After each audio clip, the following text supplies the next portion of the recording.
सर्वाधिक शक्तिशाली दुष्कामनाओं का ये बाण अपने कुप्रभाव से किसी भी महानतम आत्मा को भी दूषित कर सकता है। फिर विकट गणेश इस प्रकार निष्क्रिय क्यों है स्वामी? इन्हें नष्ट करने का कोई प्रयास क्यों नहीं कर रहे हैं?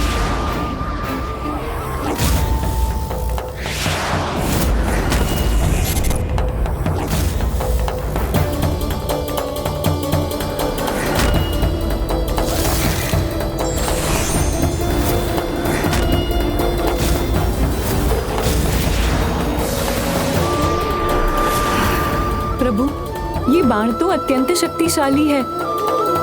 ये इतने शक्तिशाली हैं कि गणेश के भीतर की समस्त अच्छाई को नष्ट कर उसमें सर्वाधिक अनुचित कामनाओं को उत्पन्न कर सकते हैं। फिर भी विकट गणेश उन्हें रोकने का कोई उपाय क्यों नहीं कर रहे हैं? अब ये देखने के लिए तत्पर हो जाइए कि मेरे बाण कितने घातक और विनाशकारी हैं। पुत्र गणेश युद्ध क्यों नहीं कर रहा है? इन बाणों को नष्ट क्यों नहीं कर रहा है वो? क्योंकि गणेश को ज्ञात है कि कामासुर द्वारा साधे गए बाण अस्त्र नहीं, नकारात्मक काम भावनाएं हैं जिन्हें अस्त्रों से नष्ट नहीं किया जा सकता। अनुज गणेश, शीघ्र ही कुछ करो, रोको इन बाणों को।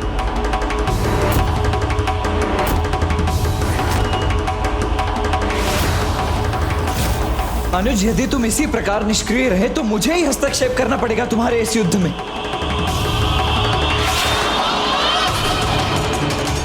अनुज गणेश!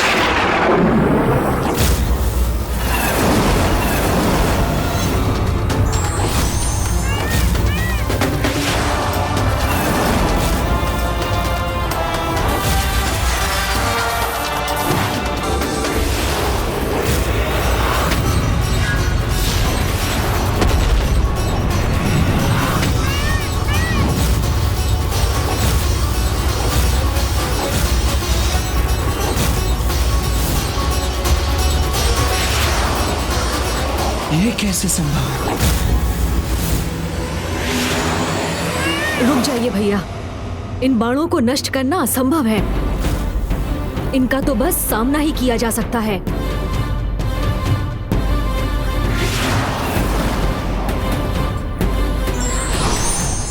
तैयार हो जाइए गणेश जी। अगले 5 क्षणों में ही मेरे ये दुष्कामना के 5 महाबाण आप पर घातक प्रहार कर स्वयं आपके भीतर विकारों को जागृत करेंगे और तब विकार ग्रस्त होने के कारण आप गणेश जी स्वयं इस कामासुर के शत्रु नहीं अपितु मित्र होंगे। इन अंधकारी बाणों का सामना कैसे करेंगे विकट गणेश?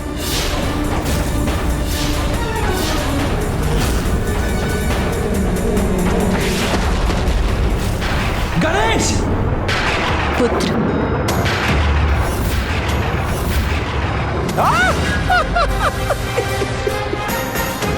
चित रखना स्वयं आपके लिए भी विकट ही नहीं असंभव होगा।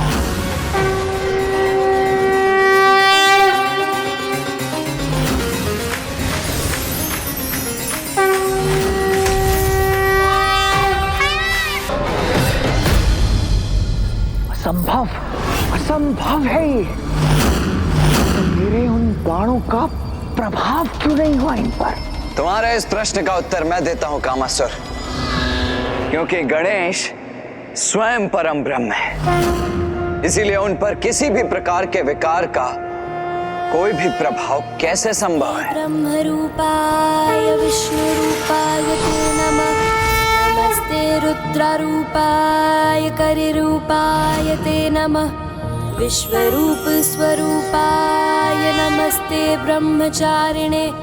भक्त प्रियाय देवाय नमस्तुभ्यं विनायक। और उसके अतिरिक्त गणेश का बाल सुलभ स्वभाव, जो अत्यंत सरल भावनाओं से संपन्न है, निष्कपट एवं निर्मल हृदय बालक, अंधकारी कामनाओं एवं विकारों से सदा मुक्त रहते हैं। इसीलिए जो जीव अपने जीवन काल में बालकों के समान निश्चल रहते हैं, वो सदैव दुष्कामनाओं एवं विकारों से सुरक्षित रहते हैं। किंतु अब ऐसा कदापि संभव नहीं, क्योंकि इस कामासुर के विकार समस्त पृथ्वी पर फैलकर वहां के सभी जीवों को प्रभावित करेंगे। फिर चाहे वो बालक हो या वृद्ध ऋषि, देव हो या दानव, सब के सब दुष्कामनाओं से ग्रसित हो जाएंगे। और जब अपने तप के उपरांत हमारे महानायक भंडासुर जी सर्वत्र अपना आधिपत्य स्थापित करेंगे, तब वे मेरी इसी सफलता से प्रभावित होकर मुझे ही अपना सेनापति नियुक्त कर लेंगे। नमः शिवाय, ओम नमः शिवाय, ओम नमः शिवाय। ना भंडासुर की इच्छा पूर्ण होगी और ना ही तुम्हारी कामासुर।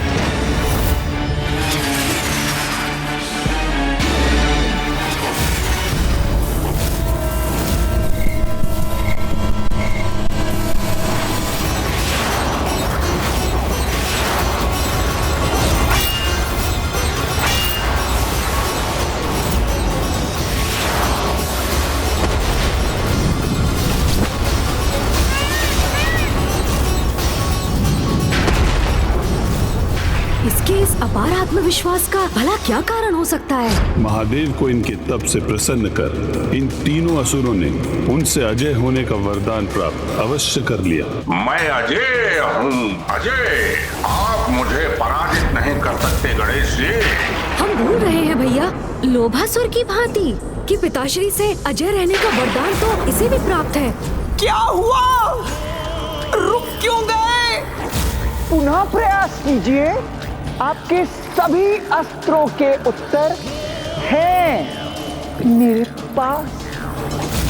किंतु मेरे कामास्त्र को रोकने का उपाय नहीं है आपके पास।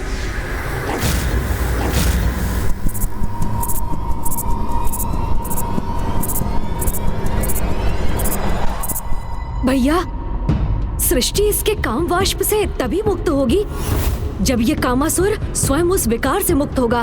किंतु गणेश, जिस विकार से इसका जन्म हुआ है, उसी विकार से इसे कैसे मुक्त करें हम?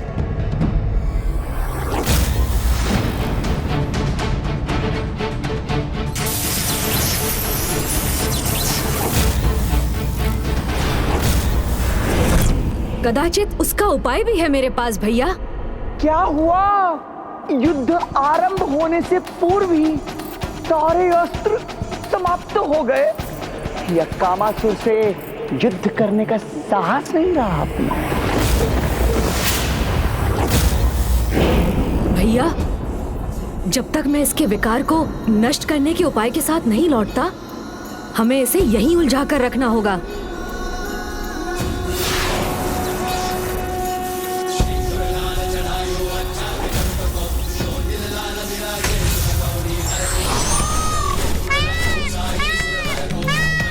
अद्भुत है गणेश की लीला।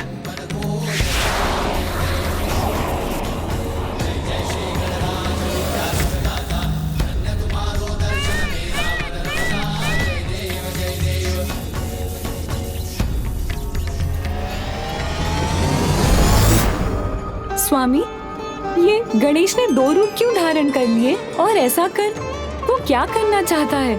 और दूसरा गणेश कहाँ है? मैं यही हूँ मामी जी।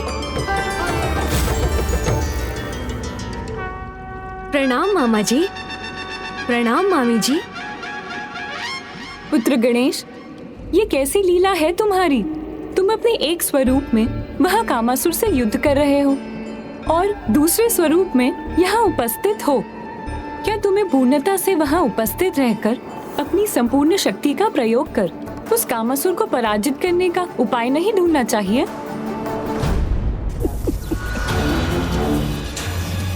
मुझे इस कामासुर को अपने बंधन में बांधकर नहीं रख सकेंगे आप गणेश जी।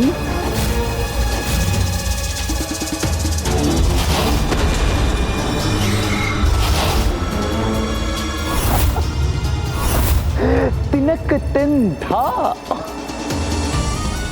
आपका कोई भी अस्त्र शस्त्र इस कामासुर को इतनी सी भी क्षति नहीं पहुंचा सकता।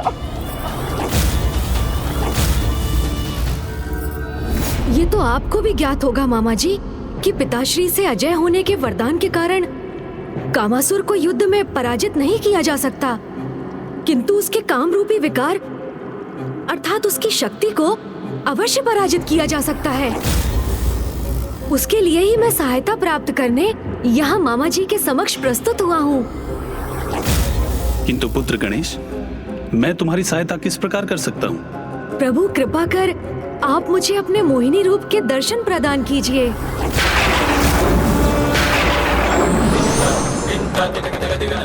मामा जी, आप मेरा निवेदन सुनकर इतने चकित और स्तब्ध क्यों हो गए? मुझ पर इतनी कृपा कीजिए मामा जी, अपने मोहिनी रूप के दर्शन दीजिए मुझे।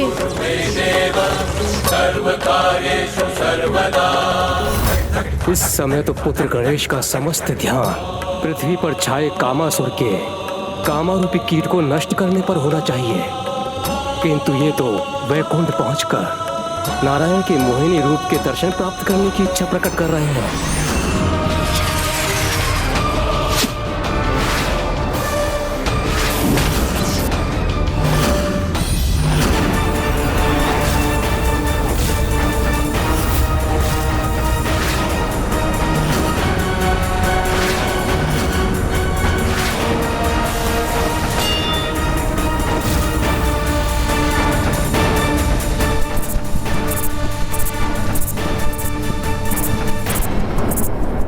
अब अधिक समय नहीं है हमारे पास। इस कामासुर के विकारों के अंत का उपाय शीघ्र करना होगा हमें।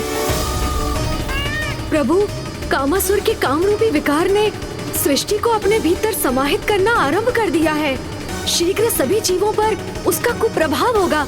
ऐसा होने से रोकने में मेरी सहायता कीजिए प्रभु। मुझे मोहिनी रूप में अपने दर्शन प्रदान कीजिए। नहीं पुत्र गणेश,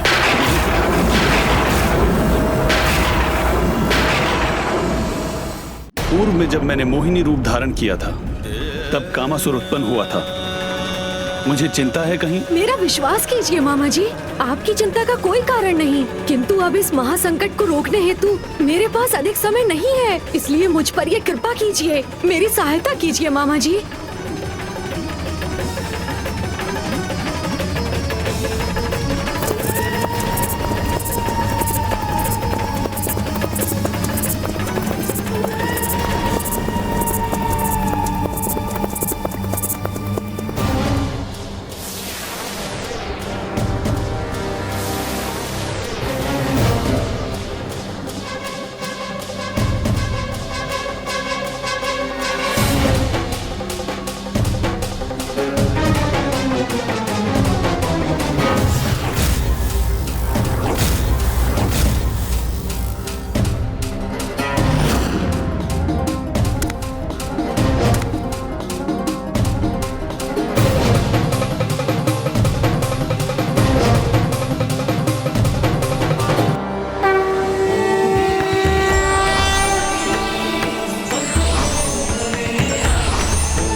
उनके जिस स्वरूप से स्वयं महादेव भी मोहित हो गए थे, उस रूप के समक्ष गणेश जी कैसे स्थित रह पाएंगे?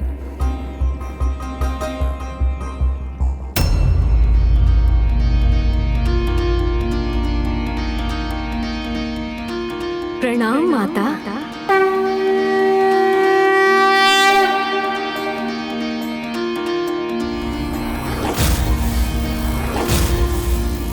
माता, आप तो मेरी माता माँ पार्वती के समान अत्यंत सौंदर्य संपन्न और ममतामयी है। पुत्र गणेश, तुम्हारे उदाहरण से संसार को एक बड़ी सीख लेनी चाहिए। पर स्त्री को माता समान सम्मान देना ही सर्वथा उचित और धर्म के अनुरूप है। तुम्हारे श्रेष्ठ आचरण से मैं अत्यंत प्रसन्न हूँ गणेश। कहो, तुम्हें अपनी इस माता से क्या सहायता चाहिए?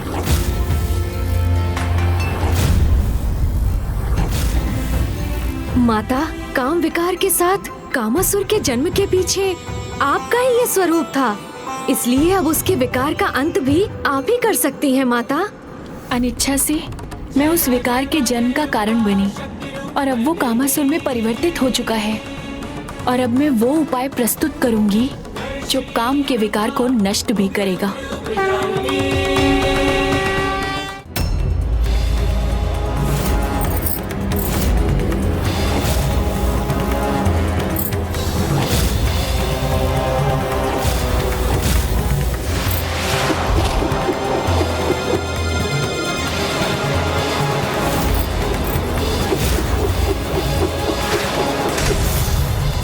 गणेश जी, जब आप और हम एक दूसरे को पराजित कर ही नहीं सकते तो क्या अर्थ है इस अंतहीन युद्ध करने का?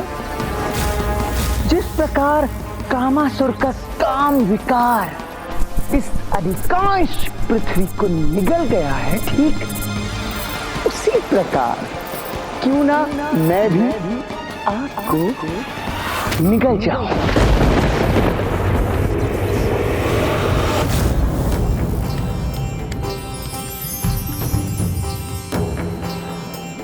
मयूर संयम के प्रतीक हैं, तो ये चंपा पुष्प पवित्रता के।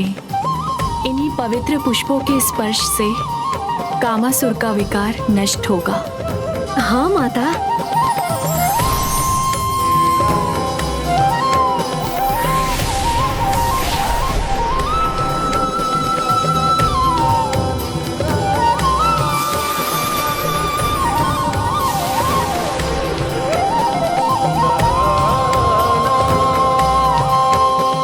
कामासुर, अब तुम्हारे साथ संपूर्ण सृष्टि से काम विकार के मिटने का समय आ गया है।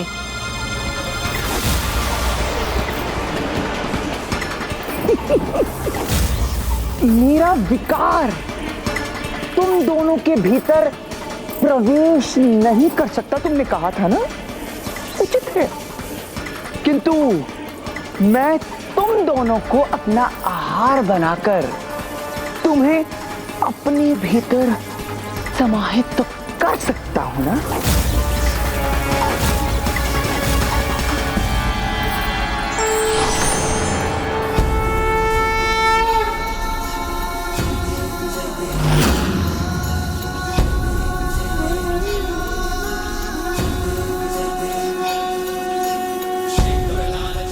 अंततः गणेश इसके काम को पराजित करने का उपाय ढूंढ ही लाया है।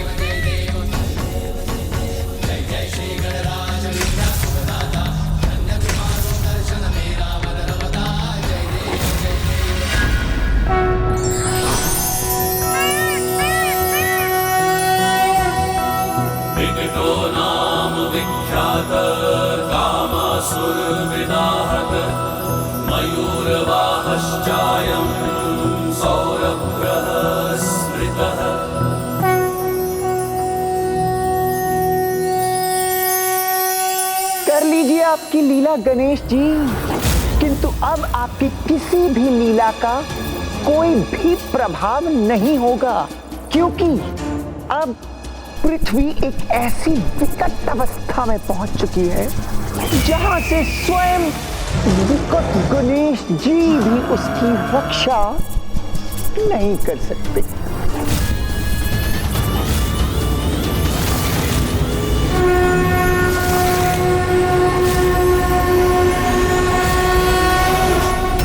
ज्ञान इंद्रियां सभी व्यक्ति के पास होती हैं, किंतु वे सुप्तावस्था में होने के कारण हम अनेक प्रकार के विकारों से सदा ही ग्रसित होते रहते हैं। विलंब हो गया है आपके द्वारा कुछ भी करने में, अत्यधिक विलंब हो गया है विकट गणेश जी।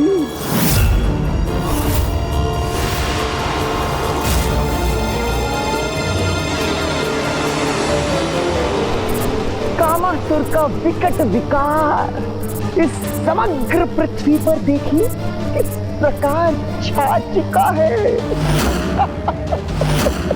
जिसे स्वयं साक्षात विकट गणेश भी मिटा नहीं सकते।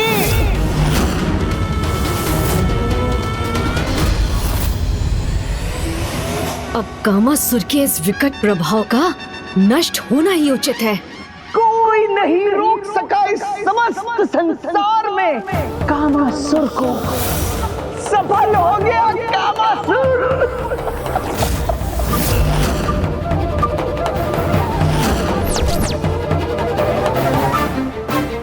गणेश जी के नेत्रों में इतना क्रोध।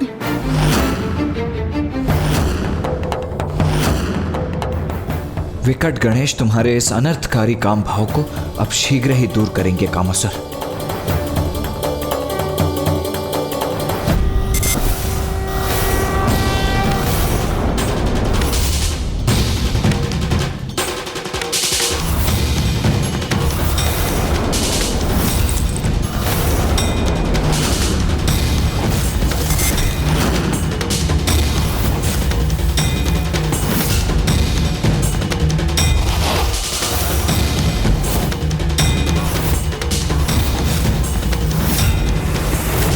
आपके प्रत्येक प्रहार का उचित उत्तर है मेरे पास गणेश जी। मेरे ये दो खड़क फेंक देंगे आपके इस बाण को।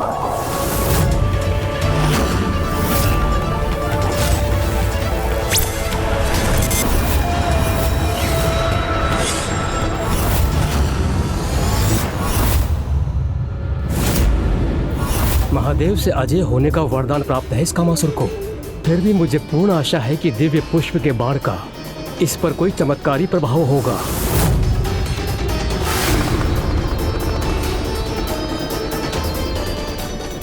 सृष्टि पर धर्म की रक्षा करने हेतु इस दुष्ट कामासुर और उसके विनाशकारी काम विकार पर अंकुश लगाना अनिवार्य है।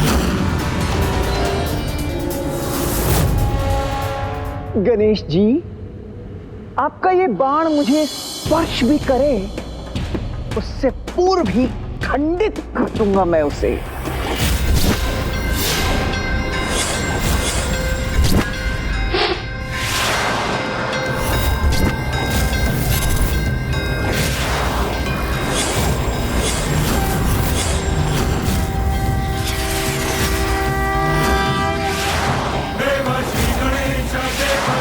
कामासुर, इस दिव्य बाण को कदापि नहीं रोक सकोगे तुम। आपका कोई अस्त्र शस्त्र मुझे क्षति नहीं पहुंचा सकता गणेश जी।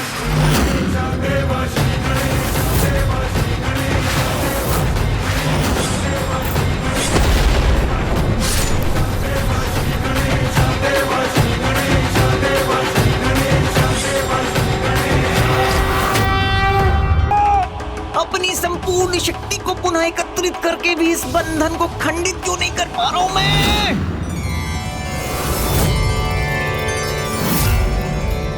कामासुर को उसकी संपूर्ण शक्ति का प्रयोग करने पर विवश कर विकट गणेश ने सृष्टि को उसके अनिष्टकारी प्रभाव से मुक्त कर दिया है।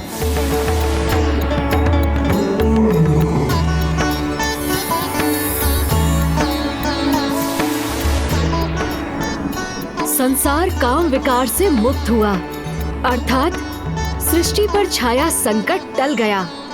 इस बाण के प्रभाव से मुक्त क्यों नहीं हो पा रहा हूं मैं।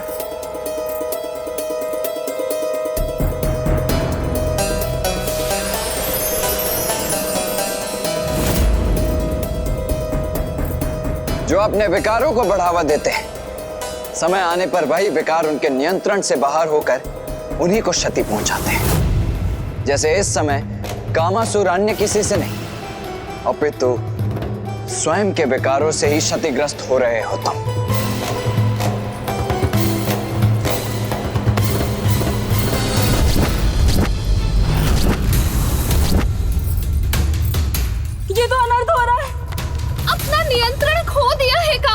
ने अपने ही भवन को क्षति पहुंचा रहे हैं। अब कोई भी सुरक्षित नहीं है यहाँ।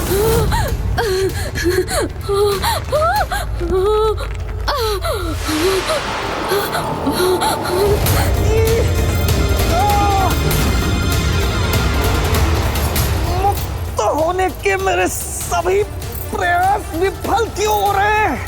ये बंधन तो और बढ़ता जा रहा।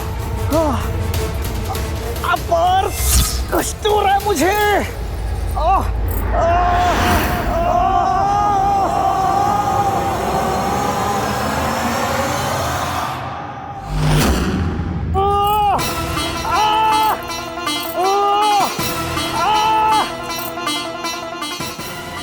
बहुत दुष्कर्म किए हैं इस कामासुर ने।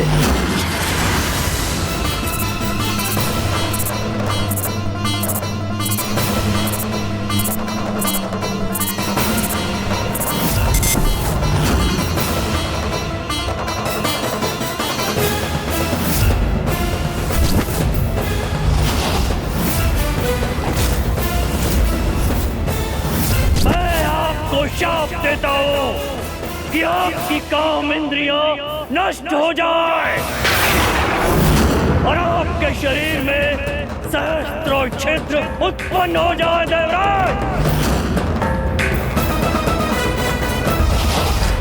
जो अपने विकारों के प्रभाव से अन्य सभी की अच्छाइयों को नष्ट करता था, उनके तप और भक्ति को नष्ट करता था, आज उसके ही विकार उसका ही विनाश कर रहे हैं।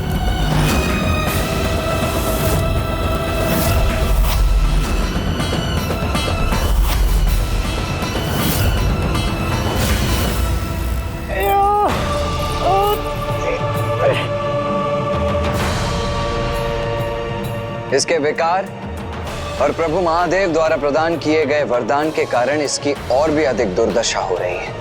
पिताश्री के वरदान के कारण ना तो ये किसी से पराजित हो सकता है और ना ही इस असहनीय कष्ट को भोगते हुए ये जीवित रह सकता है।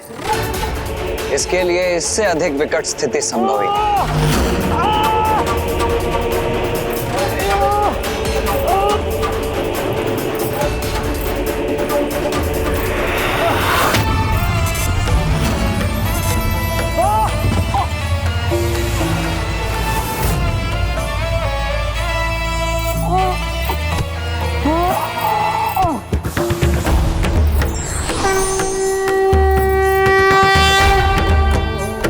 प्रणाम माता मोहिनी। प्रणाम माता मोहिनी। कामासुर, जीवन और मृत्यु के मध्य जिस विकट स्थिति में तुम पहुंच गए हो, उससे एकमात्र विकट गणेश ही तुम्हें मुक्ति प्रदान कर सकते हैं। इस असहनीय कष्ट से मुक्त होना चाहते हो तो विकट गणेश जी के शरणागत बन उनके मंत्र ओम विकटाय नमः का जाप करो।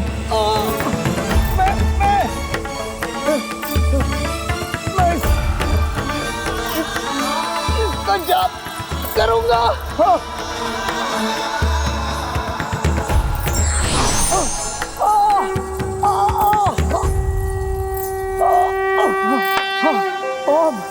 ओम विकटाय नमः। ओम विकटाय नमः। ओम विकटाय नमः। ओम विकटाय नमः। ओम विकटाय नमः। सुमुक्षैकदन्तक्ष कपिलो गजकर्णकः लंबोदरश्च विकटो विघ्नाशो विनायकः धूम्रकेतुर्गणाध्यक्षो भालचन्द्रो गजाननः द्वादशैतानि नमानि यः पठे शृणुयादपि। ओम विकटाय नमः के जाप का इतना अद्भुत प्रभाव है, जिसने ऐसे दुष्ट को भी उसके विकार से मुक्त कर उसे एक सामान्य जीवन प्रदान किया। संकटे चैव विघ्नस्तस्य न जायते।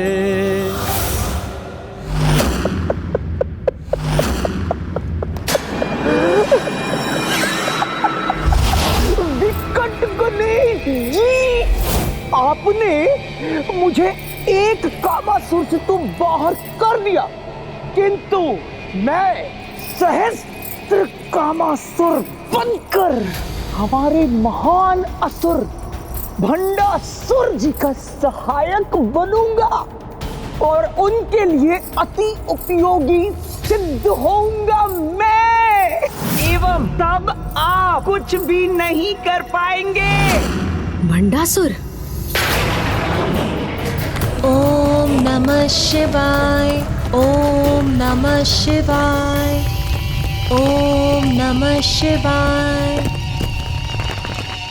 और उनके लिए अति उपयोगी सिद्ध होऊंगा मैं, विकट गणेश। नहीं, ऐसा कदापि नहीं होने दूंगा मैं। ऐसा ही होगा गणेश जी।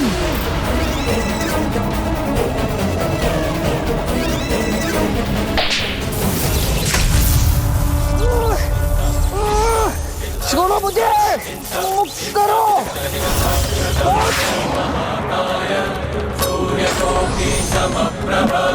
अब तुम नहीं, संसार मुक्त होगा तुमसे।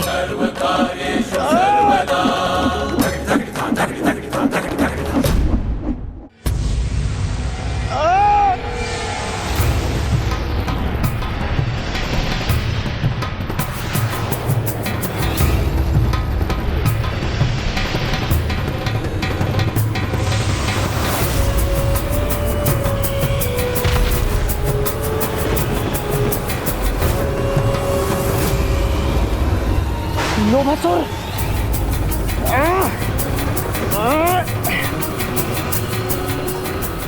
मैं इसका प्रतिशोध अवश्य लूंगा। महादेव पुत्र गणेश।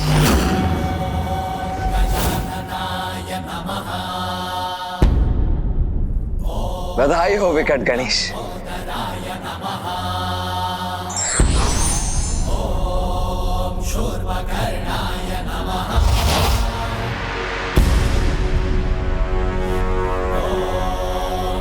प्रभु श्री हरि नारायण, कामासुर के विकार को नष्ट करने में मोहिनी रूप में मेरी सहायता करने हेतु मैं आपका सदैव आभारी रहूंगा। हे विकट गणेश, आज आपने समस्त संसार को विकट से विकट परिस्थिति से मुक्त होने का मार्ग दिखाया है, इसलिए आज समस्त संसार आपका आभारी है। जिस प्रकार आपके मंत्र जाप से कामासुर ने विकट विकार से मुक्ति प्राप्त की, उसी प्रकार समस्त संसार जब भी किसी विकट परिस्थिति में होगा, वह आपके मंत्र ओम विकटाय नमः का जाप कर उस परिस्थिति से मुक्त होने में सक्षम होगा। और साथ ही ये भी स्मरण रखेगा कि उसका एकमात्र लक्ष्य है मोक्ष की प्राप्ति, जिसके लिए वो सदैव प्रेरित रहेगा।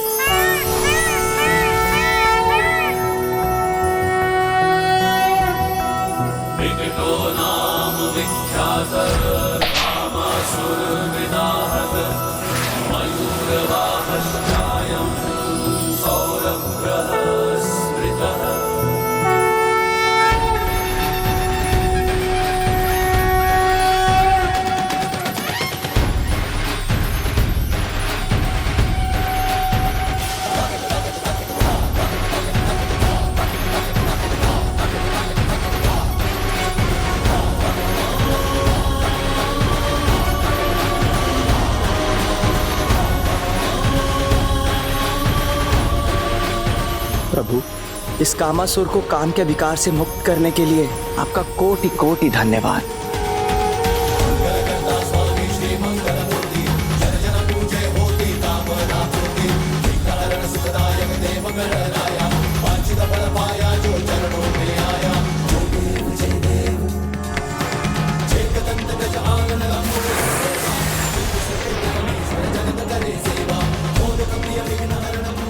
अब उचित दिशा दिखाकर मेरा भी मार्गदर्शन करें प्रभु। कामासुर, तुम तो अभी भी मनुष्य के मन मस्तिष्क को प्रभावित करने में सक्षम हो, इसीलिए अब अपनी क्षमता का उचित प्रयोग करो। संसार के जीवों में भक्ति और धर्म का विस्तार करो, जिससे वो जीवन की विकट परिस्थितियों से संघर्ष कर सके और सदैव सत्कर्मों के लिए प्रेरित रहे। जो आज्ञा प्रभु।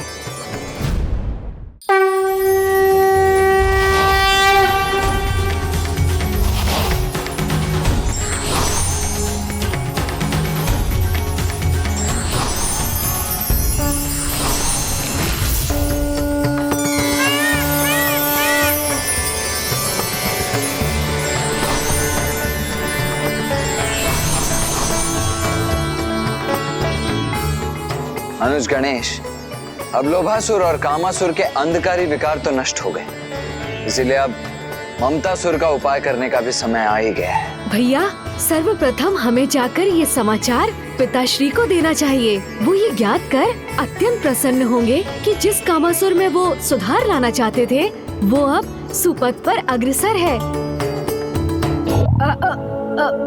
भैया,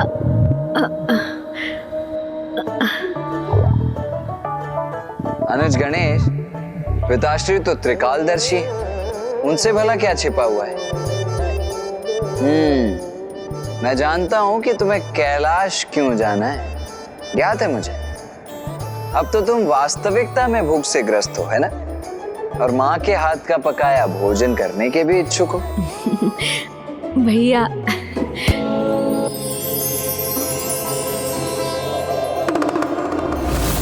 देखिए प्रभु, अब तक अपने विकट रूप में जो संसार को विकट संकट से मुक्त कर रहा था, वही पुत्र गणेश अब सदैव के समान बाल सुलभ व्यवहार कर रहा है।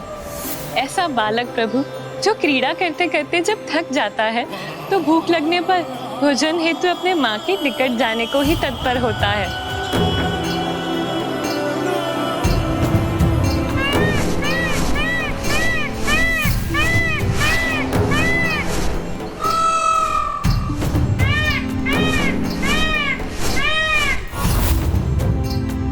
अनुज गणेश, तुम तो यहाँ पिताश्री को सूचित करने के लिए लौटे थे ना? किंतु पिताश्री का स्थान तो वहाँ है, वहाँ नहीं जहाँ तुम जा रहे हो। किंतु भैया, अभी आप ही ने तो कहा था कि पिताश्री तो त्रिकालदर्शी हैं, उन्हें सब कुछ ज्ञात है। तो कदाचित यही उचित होगा कि सर्वप्रथम हम जाकर कुछ भोजन ही कर लें। उचित है, चलो आओ हम साथ ही सर्वप्रथम माता के निकट चलते हैं। जी भैया। माते माते माते माते माते माते माते माते,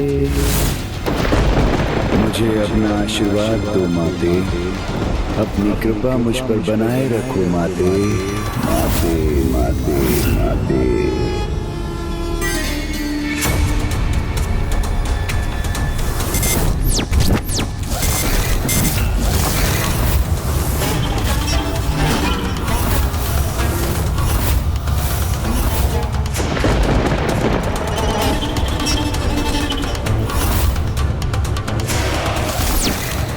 ममतासुर यहाँ? ममतासुर यहाँ?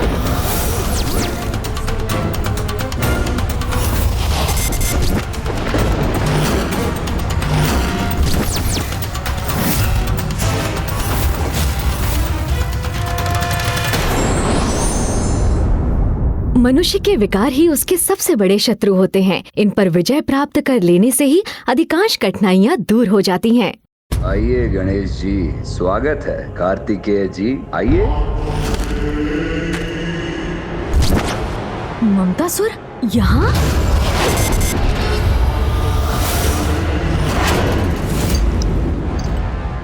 मुझे देखते ही इतने क्रोधित हो गए आप, किंतु क्यों? ममता से भरे इतने निर्दोष और भोले जीव से भला कोई क्रोधित होता है क्या? अपने इस स्वांग से किसे भ्रमित करने का प्रयास कर रहे हो? हमें भली भांति ज्ञात है कि निर्दोष और भोले भाले दिखने वाले इस मुख के पीछे कितनी कुटिलता छिपी हुई है। ममता के नाम पर मोह का बड़ा विकार फैला रहे हो तुम, इसीलिए लोभासुर और कामासुर के पश्चात अब तुम्हारा विकार मुक्त होना अनिवार्य है। मुझे ज्ञात है, लोभासुर और कामासुर के साथ जो भी कुछ हुआ मुझे भली भांति ज्ञात है, और वही सब मेरे साथ भी होगा। इसीलिए तुम्हें स्वयं चलाया आप दोनों के समक्ष। उचित है, लोभासुर और कामासुर के परिणाम से परिचित होकर तुम स्वयं ही गणेश की शरण में आ गए। उत्तम। माते माते माते, आप भूल कर रहे हैं भ्राता कार्तिकेय। भ्राता, तुमने मुझे अपना भ्राता कहने का दुस्साहस कैसे किया? हाँ, आप मेरे भ्राता ही तो हैं, तो भ्राता ही पुकारूंगा ना। किंतु मैं यहाँ पर शरणागत बनने नहीं, अपितु ये बताने आया हूँ कि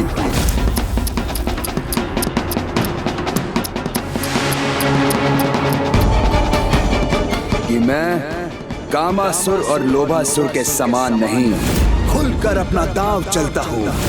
इसलिए सीधे चला आया यहाँ आपके समक्ष, आपको अपनी चुनौती देने।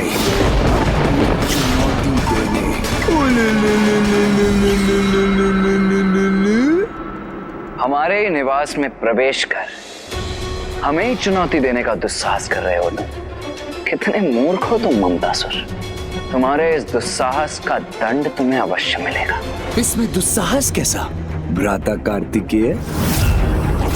और ये केवल आपकी माता का निवास नहीं, अपितु मेरी भी तो माता का निवास है ना। माता का निवास है ना। मेरे प्रिय भ्राताओं, मैंने तुमसे कहा ना दुष्टासुर, मैं तुम्हारा भ्राता नहीं हूँ, अन्यथा मैं ममतासुर।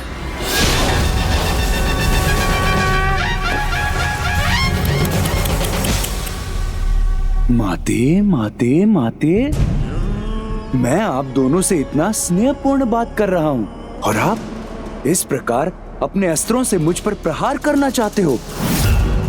तो ठीक है, कोई बात नहीं। यदि आप मुझे आहत करने के इच्छुक हैं तो ठीक है, मैं भी आपका सामना करने के लिए तैयार हूँ। मेरे प्रिय भ्राताओं, तुमसे कहा ना, हम तुम्हारे भ्राता नहीं हैं। माते माते माते, आप दोनों मुझे अपना भ्राता माने या ना माने, किंतु मैं आप दोनों को अपना भ्राता मानता हूँ। इसलिए मेरा दायित्व है कि मैं आपको बताऊं कि मैं अजय हूँ। अजय, स्वयं जगत पिता महादेव ने मुझे वरदान प्रदान किया है, तो क्षमा करें, चाहे जो कुछ भी हो, आप दोनों मुझे रोक नहीं सकते।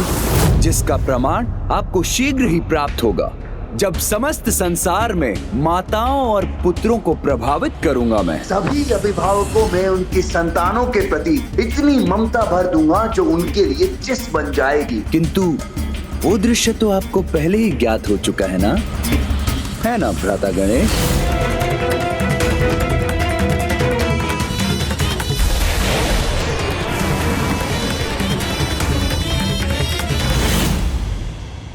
दुष्ट, हम तुम्हें ऐसा कदापि नहीं करने देंगे। और पूर्व में किए गए तुम्हारे अपराधों का दंड भी तुम्हें उचित प्रकार से मिलेगा। ओह, अच्छा, तो ठीक है, हम भी देख लेते हैं कि आप दोनों क्या करने में सक्षम हैं। हमें इस प्रकार ललकारने का दुस्साहस कैसे कर रहा है ये दुष्ट? कदाचित इसने अपनी सुरक्षा की योजना पूर्व में ही रची हुई है। मुझे भैया को सावधान करना चाहिए। अब तुम्हारा भी वही परिणाम होगा दुष्ट, जो कामासुर और लोभासुर का हुआ था। माते! कार्तिकेय! रक्षा कीजिए, वरना देव सेनापति मुझ पर वार कर रहे हैं।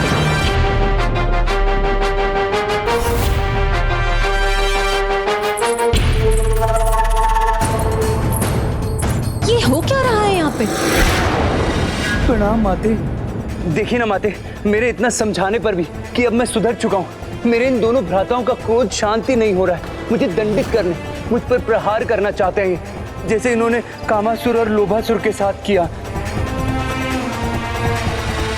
हम देखिए ना माते, कितनी कठोरता से व्यवहार कर रहे हैं दोनों मेरे साथ। अगर आपको विश्वास नहीं होता तो आप स्वयं इनसे पूछ लीजिए कि इन्होंने ऐसा कहा था कि नहीं, कि ये मेरी भी वैसी दुर्दशा करेंगे जैसे इन्होंने कामासुर और लोभासुर की थी। तुम दोनों ने ऐसा कहा था?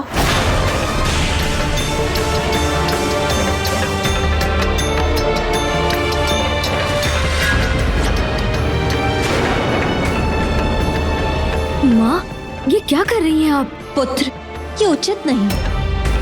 यदि कोई सुधरने का प्रयास कर रहा हो तो हमें उसे उसका अवसर प्रदान करना चाहिए। माता, आपने इन्हें शांत तो करा दिया है, परंतु इनका क्रोध मेरे लिए कभी भी कोई भी संकट उत्पन्न कर सकता है। मुझे तो अत्यंत भय का आभास हो रहा है माते। पुत्र तुम चिंता मत करो, ये दोनों मेरे पुत्र हैं और मेरी आज्ञा के विरुद्ध जाकर ये तुम्हें कोई क्षति नहीं पहुंचाएंगे। पुत्र, तुम निर्भय होकर यहाँ से प्रस्थान करो। माते देखिए ना, आपके रोकने के बाद भी मुझे कैसे एकटक देख रहे हैं दोनों। आपके यहाँ से जाने के बाद इन दोनों ने मुझ पर कोई वार कर दिया तो मैं अपनी रक्षा कैसे करूंगा माते? मुझ में तो इतनी शक्ति भी नहीं है माते। आप मुझे आशीर्वाद के रूप में ऐसी शक्ति प्रदान कीजिए कि मैं अपने सुपथ पर चलने में आश्वस्त रहूं और मुझे कोई भी किसी भी प्रकार की आहत ना पहुंचा सके। ये माता की ममता से ही जन्मा है और अब उसी ममता का लाभ उठा रहा है ये दुष्ट। उसके शीश को कैसे मिला दिया आपने?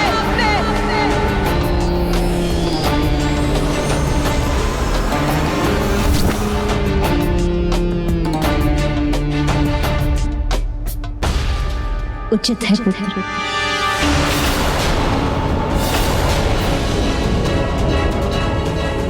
माता,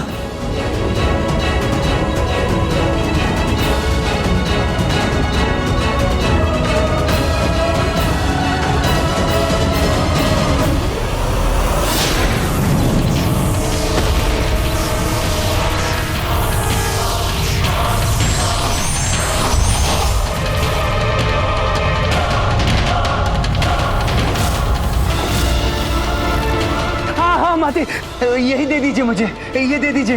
ये क्या? माता तो अपना ही दिव्य अस्त्र शक्ति रूपी गदा प्रदान करने जा रही है दुष्ट ममतासुर को। माता, नहीं पुत्र, जब किसी के भीतर सुरक्षा का भाव रहेगा तभी तो वो स्वयं के भीतर सुधार ला सकेगा।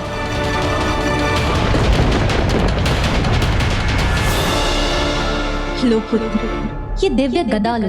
जब तक ये गदा तुम्हारे हाथ में रहेगी तुम्हें कोई क्षति नहीं पहुंचा सकेगा और ये गदा तुम्हारे लिए कवच का भी कार्य करेगा और अस्त्र का भी।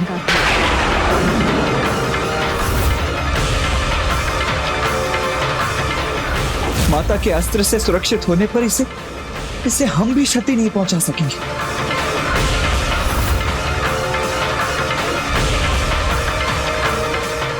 आपको अनेकों धन्यवाद।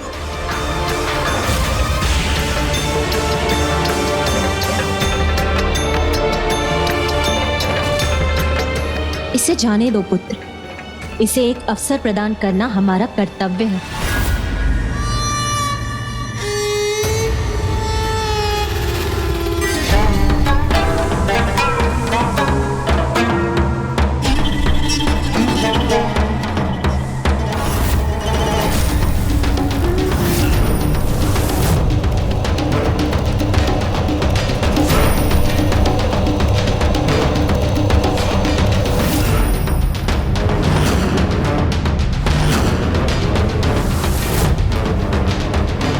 चलता हूं, आपसे शीघ्र भेंट होगी प्रिय भ्राताओं।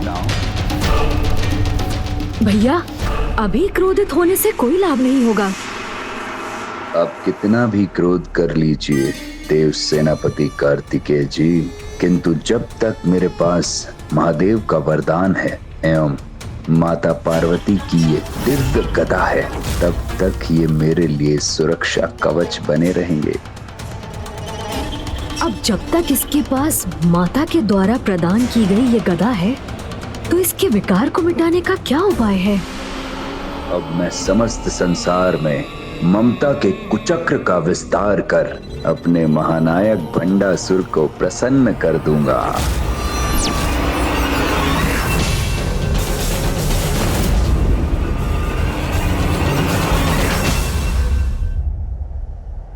ये कैसी विडंबना है प्रभु? इस ममतासुर ने तो माता को ही पुत्रों के विरुद्ध जाने को विवश कर दिया है।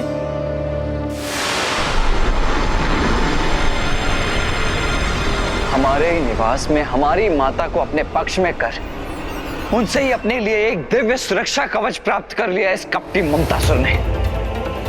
भैया, स्मरण कीजिए, माँ ने ममतासुर को दिव्य गदा प्रदान करते समय क्या कहा था?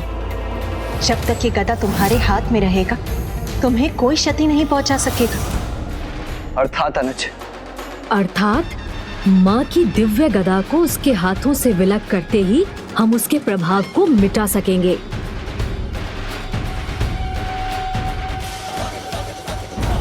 किंतु ममतासुर का गुप्त स्थान तो हमें फिर भी ज्ञात करना ही होगा ना अनुज।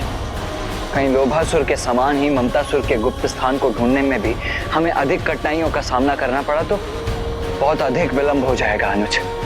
नहीं भैया, ममतासुर को ढूंढने में हमें ऐसी कोई कठिनाई नहीं होगी, क्योंकि वो स्वयं को हमारी दृष्टि से अवश्य छिपा सकता है, किंतु माँ की गदा की दिव्य ऊर्जा को कदापि गुप्त नहीं रख सकेगा।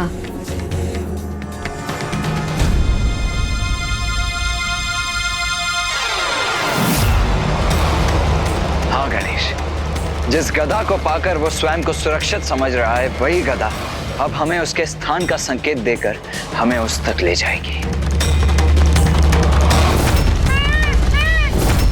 चलिए मयूर जी।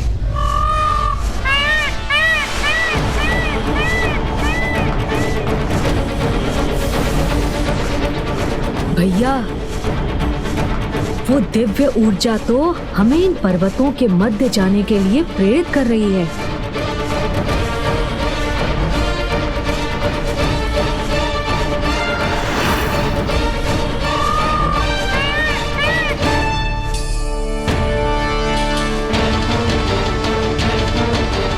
अर्थात ममतासुर का गुप्त स्थान भी इन्हीं पर्वतों में स्थित है।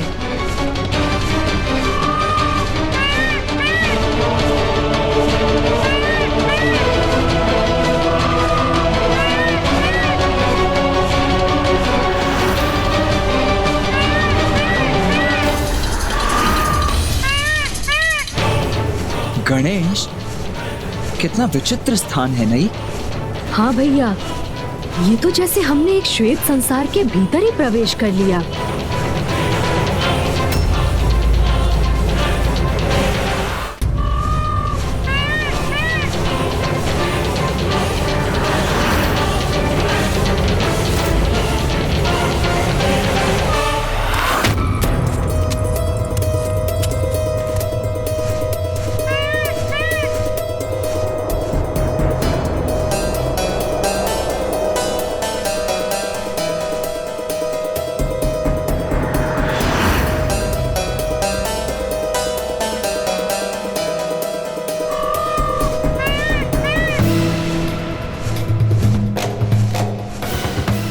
तो ये है ममतासुर की नगरी।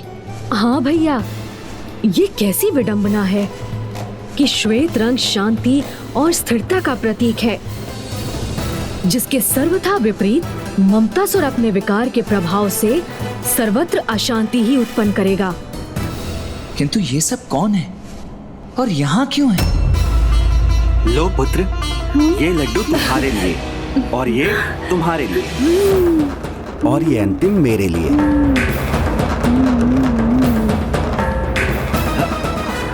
ये भी हमारा है। अरे हमारा नहीं, मेरा है। अब मुझे दो।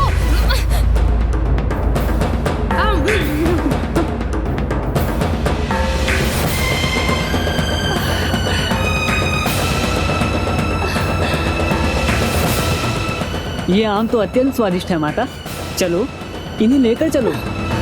जब माता पिता की ममता ही अनुचित कार्य करने को प्रेरित करने लगे, तो संतान ही नहीं समूचे समाज के लिए ये अनिष्टकारी सिद्ध होता है। ममतासुर भी समाज को इसी अंधकार की ओर ढकेल रहा है। श्वेत रंग ममता की भावना का भी रंग है, किंतु ममतासुर उसी श्रेष्ठ भावना का दुरुपयोग कर रहा है। तो उसे ढूंढकर उसके साथ उसकी संपूर्ण दुष्टता का भी शीघ्र ही अंत करना चाहिए हमें गणेश।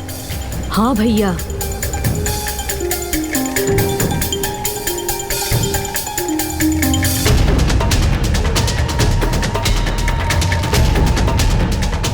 किंतु कदाचित ये इतना सरल भी नहीं है, क्योंकि माँ की दी हुई गदा की दिव्य ऊर्जा तो यहाँ अनेकों स्थानों से प्रकट हो रही है। फिर इन सब भवनों में से ममतासुर का भवन कौन सा है, ये कैसे ज्ञात करें हम अनुज?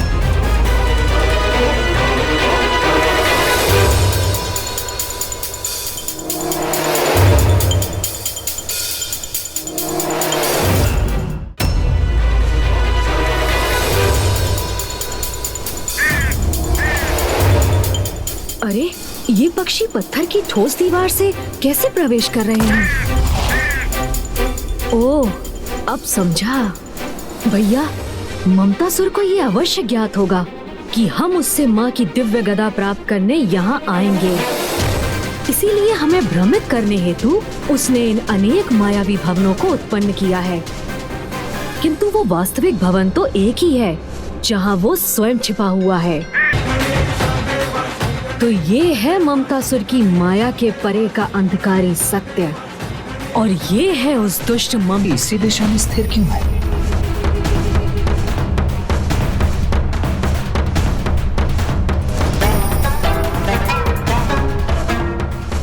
ये श्वेत भवन तो अन्य मायावी भवनों के समान ही है। भैया, यहाँ यही एक भवन सत्य है।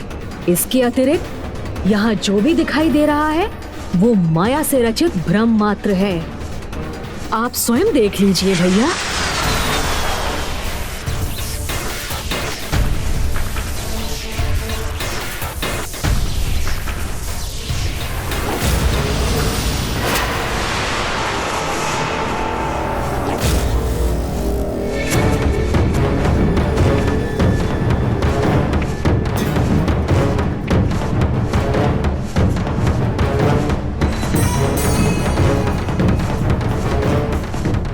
गणेश, जब हमें ये सत्य ज्ञात हो ही गया है तो अब तनिक भी विलंब अनुचित है।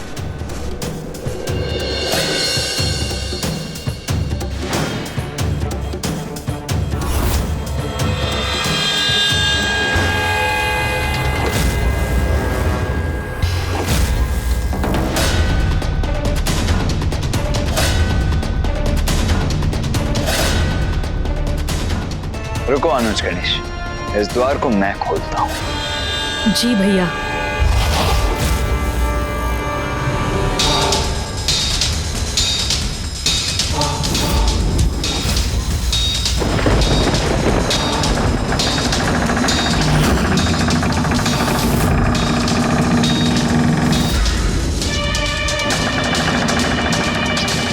ये क्या? ये द्वार तो स्वतः ही खुल रहे हैं।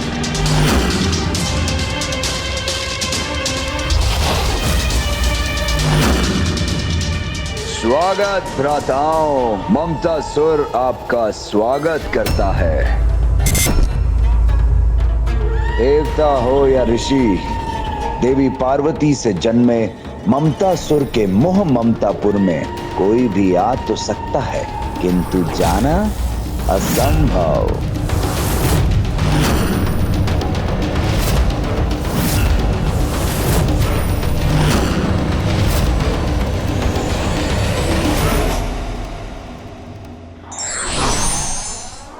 ईश्वर द्वारा दी गई सीमित जीवन अवधि का सदुपयोग केवल अच्छे कर्मों में करना चाहिए।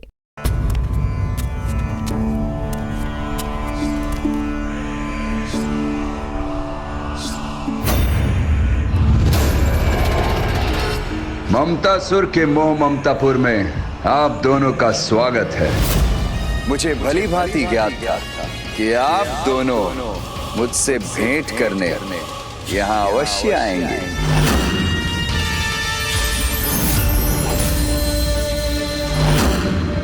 आप यहाँ अपने भ्राता के प्रति शत्रुता भाव से आए हैं, ये मुझे भली भांति ज्ञात है।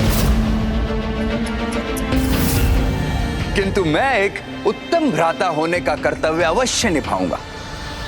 उचित स्वागत करूंगा मैं आपका। स्वागत करो।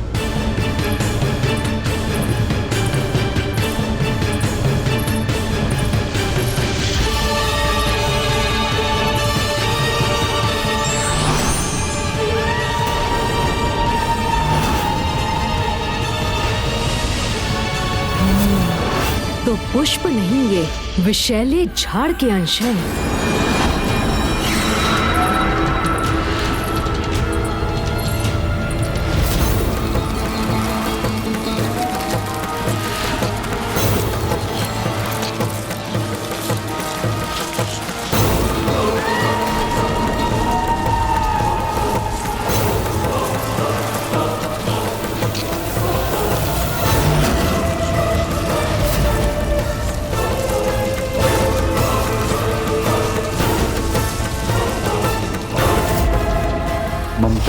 आपके मोह ममतापुर में ममता की ही नहीं, मूर्खों की भी कोई कमी नहीं है।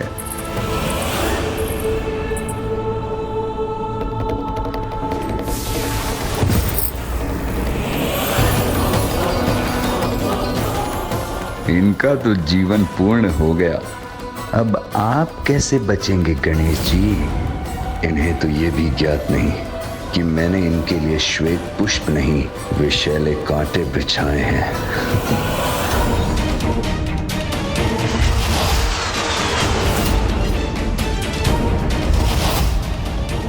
क्या हुआ भ्राताओं, अभी तक आप वहीं क्यों स्थित हैं? आइए आइए आइए, भीतर आकर अपने इस भ्राता को आपके उचित आदर सत्कार का अवसर प्रदान कीजिए। तुम्हें क्या लगता है कि हम यहाँ तुम्हारे... क्षमा कीजिए भैया, किंतु यदि ममतासुर भ्राता मानकर हमारा सत्कार करना चाहता है तो इसमें अनुचित क्या है? भैया स्थिति को समझिए, इसे इसके छल में उलझा कर ही हम इससे माँ की दिव्य गदा प्राप्त करने में सफल होंगे, समझे भैया?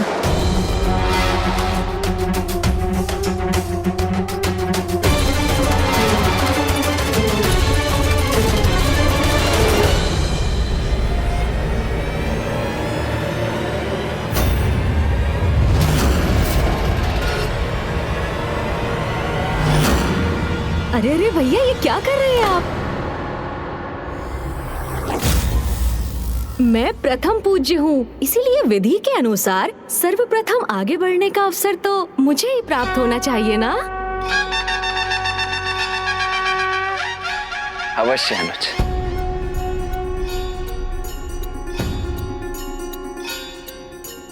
मेरे प्रिय भ्राताओं, इन सुंदर पुष्पों में छुपे विषैले कांटों से तो अब आपके पत्रांत तो क्या, कोई रक्षा कवच भी आपकी रक्षा नहीं कर पाएगा।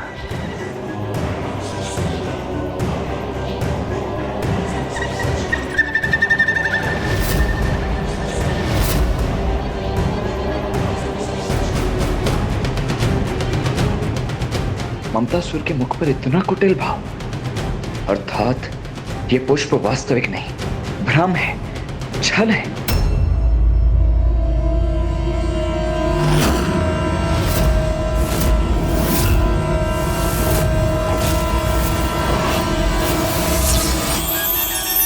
आहा, कितने कोमल पुष्प हैं। ये विषैले कांटे पुष्पों में कैसे परिवर्तित हो गए? इन पुष्पों को हमारे मार्ग में बिछाकर हमारा स्वागत करने के लिए तुम्हारा बहुत बहुत धन्यवाद ममतासुर। अनुज गणेश, आज हम प्रथम बार ममतासुर के स्थान में प्रवेश कर रहे हैं, तो तुम्हें नहीं लगता कि ममतासुर को आगे आकर हमारे चरण स्पर्श करके हम दोनों का स्वागत करना चाहिए? विशेषकर प्रथम पूज्य गणेश जी का तो करना ही चाहिए। भैया उचित कह रहे हैं ममतासुर। आयु में तुमसे अधिक होने के कारण तुम्हें यहाँ आकर हमसे आशीष लेना चाहिए।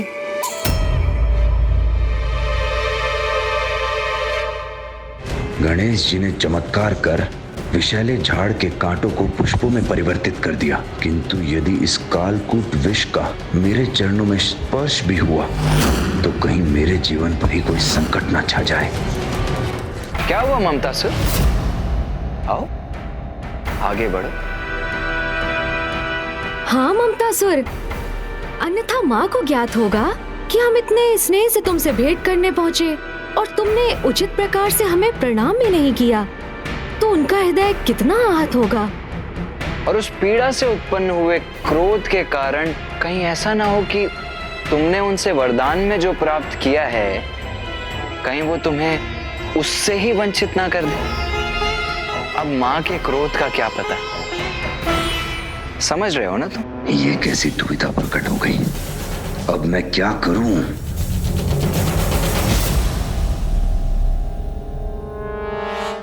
अनुज गणेश, कदाचित ममतासुर हम दोनों का स्वागत करने का इच्छुक ही नहीं है। चलो हम ही जाकर माँ को इसके इस कपट से अवगत करवाते हैं। हाँ भैया, चलिए।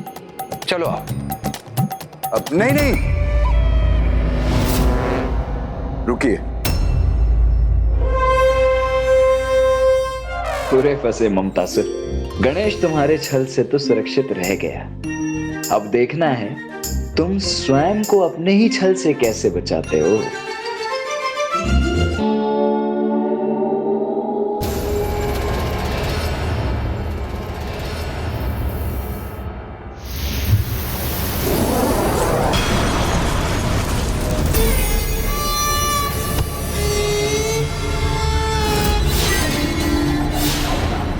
प्रणाम तो दाहिने हाथ से ही किया जाता है ना।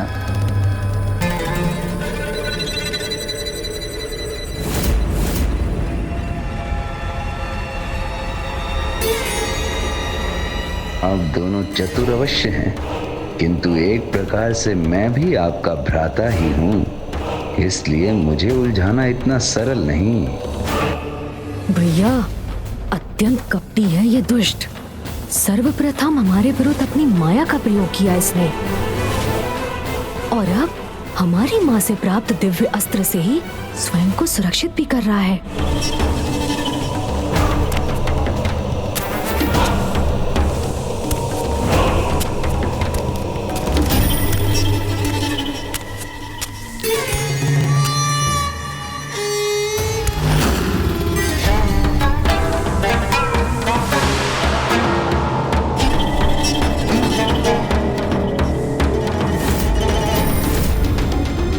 क्या हुआ मेरे प्रिय भ्राताओं, अपने इस भ्राता को आशीष नहीं देंगे आप?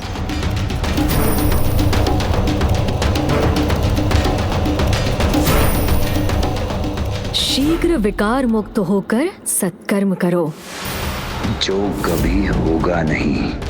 मैं भी तुम्हें आशीष देता हूं कि तुम कुपथ का त्याग कर सुपथ को स्वीकार करो। मेरे दोनों भ्राता स्वप्न बहुत देखते हैं।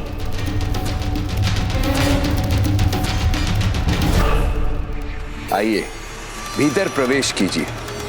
मैं ऐसा आदर सत्कार करूंगा आप दोनों का जैसा आज तक किसी ने नहीं किया होगा। हम भी देखते हैं कि इस गदा को कब तक थाम के रख सकते हो तुम।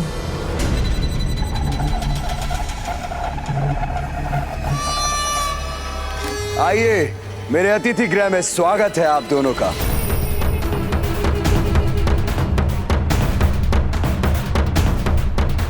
ममतासुर, एक सुझाव है तुम्हारे लिए। तुम तनिक सतर्क रहना, क्योंकि गणेश माँ को सर्वाधिक प्रिय है। इसीलिए उसके अतिथि सत्कार में यदि तुमसे कोई चूक हो गई तो माँ क्रोधित होकर केवल तुम्हारी सहायता से ही मुख नहीं मोड़ेंगी, अपितु इसके लिए तुम्हें कठोर से कठोर दंड भी देंगी। और गणेश तो इतना विशेष अतिथि है तुम्हारे लिए कि उसका सत्कार तुम्हें सेवकों द्वारा नहीं, अपितु स्वयं अपने हाथों से करना चाहिए। सेवक नहीं, अपने प्रिय भ्राताओं की सेवा तो मैं स्वयं ही करूंगा। ये कैसा वचन दे दिया मैंने इन्हें? ऐसा करने पर तो मुझे अपनी गदा को अपने हाथों से मुक्त करना होगा।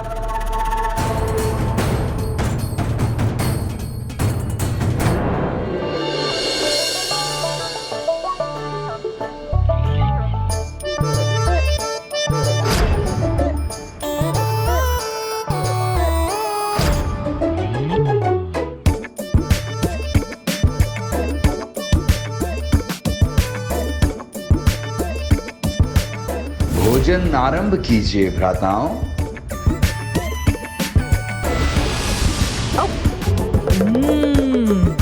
और लड्डू दीजिए ना।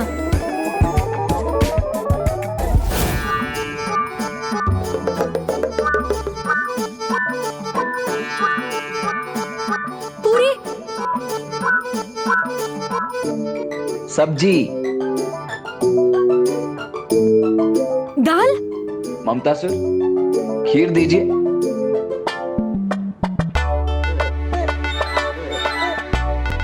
लड्डू दीजिए।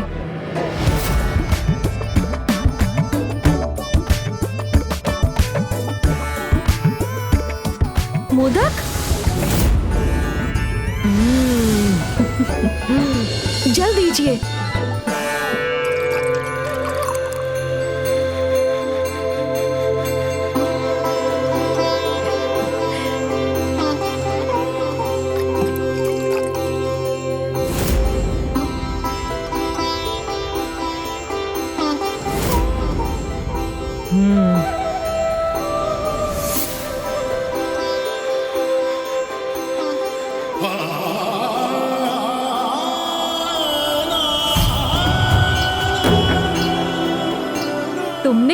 अत्यंत स्वादिष्ट भोजन प्रस्तुत कर आनंदित कर दिया ममतासुर। इनका प्रस्थान करना ही उचित होगा, अन्यथा कहीं मैं स्वयं ही थकान से गिर न जाऊं। अब विश्राम करने का अवसर प्राप्त होगा मुझे।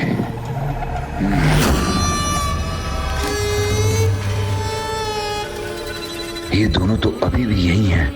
मुझे अपनी गदा को अपने हाथों में ही रखना चाहिए।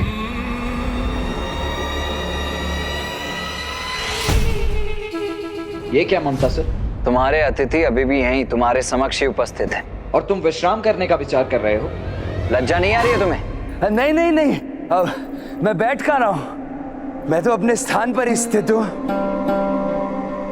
एक हाथ से गदा को थामे हुए और दूसरे से इन दोनों की सेवा, कितना थक गया हूं मैं।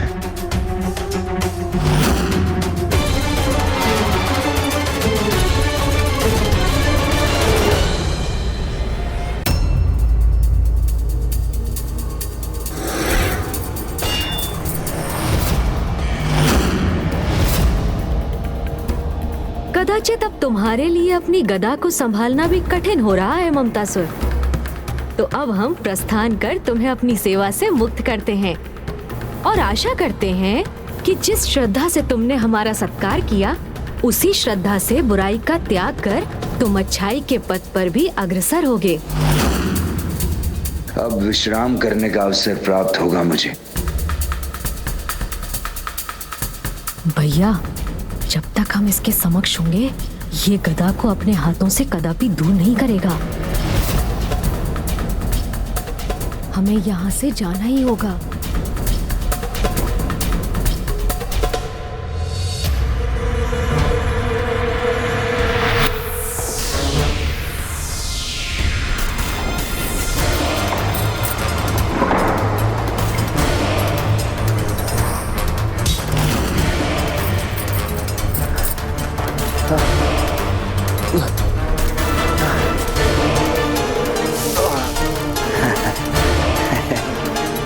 मुझे मेरे ही जाल में फंसाने आए थे दोनों।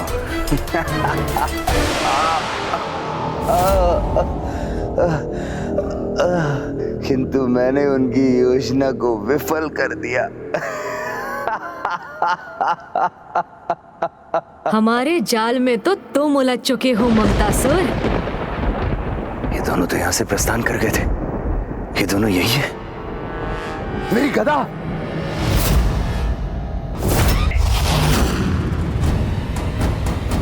बोलो, बताओगे ना ये भी? माँ के पुत्र को आहत करने का इतना बड़ा प्रयास किया तुमने। फिर यदि गणेश ने भी कुछ माया का प्रयोग कर लिया तो इसमें कैसा छल? भैया, जब तक हम इसके समक्ष होंगे, ये गदा को अपने हाथों से कदापि दूर नहीं करेगा।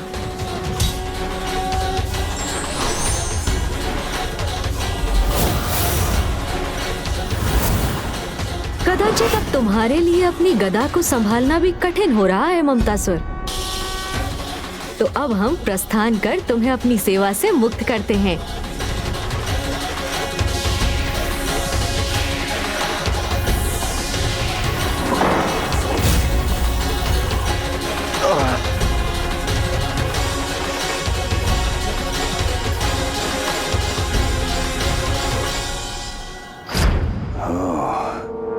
अर्थात जिन्होंने यहां से प्रस्थान किया था, वो दोनों केवल इनके माया के प्रतिरूप थे।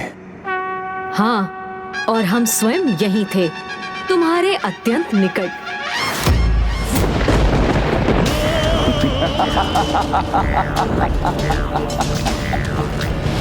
आपको क्या लगा कि मैं अपनी वास्तविक गदा को अपने हाथों से विलग होने दूंगा? मुझे आपके आगमन से ही संदेह हो गया था, इसीलिए तो मैंने एक अन्य गदा थाम रखी थी। वास्तविक गदा तो अब भी मेरे हाथों में है।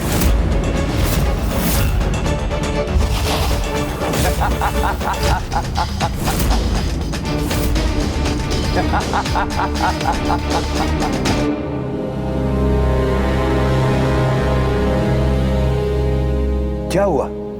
आप दोनों मुस्कुरा क्यों रहे? मैं सत्य कह रहा हूं। वास्तविक गदा मेरे हाथों में ही है। जो इस समय आपके पास है वो तो एक साधारण गदा है जिसका कोई लाभ नहीं। छोड़ दीजिए उसे। मैं आश्चर्यचकित हूं ममतासुर, कोई इतना अबोध कैसे हो सकता है भला? तुम अब तक भी नहीं समझ पाए? माया के देवता को अपनी माया से छलने का प्रयास कर रहे हो तुम अब भी। तुमने हमारा उत्तम आदर सत्कार किया, इसीलिए मैं तुम्हें एक अवसर और प्रदान करता हूँ। सुधर जाओ, ममता का अनुचित लाभ उठाना छोड़ दो। देखो ममतासुर, हम यहाँ तुम्हें हानि पहुँचाने नहीं, अभी तो तुम्हारे भीतर के विकार को नष्ट करने आए हैं। इसीलिए यदि तुम स्वयं अपने भीतर के विकार का त्याग कर दो तो हम तुम्हें कोई क्षति नहीं पहुँचाएंगे। माते माते माते, मेरे भोले भ्राताओं, इतनी सरलता से भयभीत होने वाला नहीं हूं मैं। मेरे विकार जो मेरे जीवन का आधार है उनका परित्याग कर दूं? कदापि नहीं, कभी नहीं, क्योंकि मैं महानायक भंडासुर जी को प्रसन्न करना चाहता हूं। ओम नमः शिवाय, ओम नमः शिवाय, ओम नमः शिवाय। और ये तो तभी होगा जब मेरे विकार से प्रभावित बालक अनुशासन के सभी नियमों को भंग कर और अपने माता पिता की अवज्ञा और अपमान करेंगे, उन्हें प्रताड़ित करेंगे। और बालकों की ये कुटिलता समय के साथ निरंतर बढ़ती जाएगी। मैं तुम्हें ऐसा कदापि नहीं करने दूंगा ममतासुर। ये लो।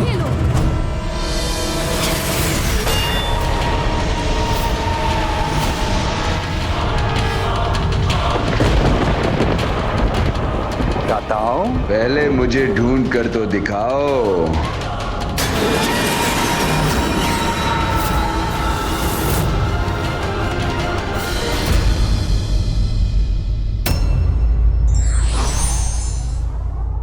संतुलित ममता द्वारा ही संतान को सही संस्कार दिए जा सकते हैं।